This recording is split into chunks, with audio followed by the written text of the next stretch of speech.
அக்காளுக்கு அத்திய மின்னலை பாருங்களே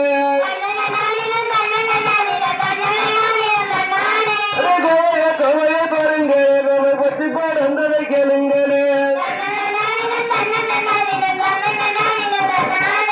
கோவத்தாரம்பல நம்முடைய அக்காளுக்கு கொலுசு மின்னலை பாருங்களே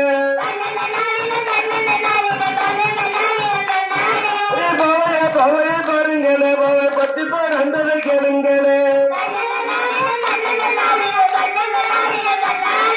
கோவத்தாரம் போல நம்முடைய அக்காளுக்கு பத்திய மின்னலை பாருங்களே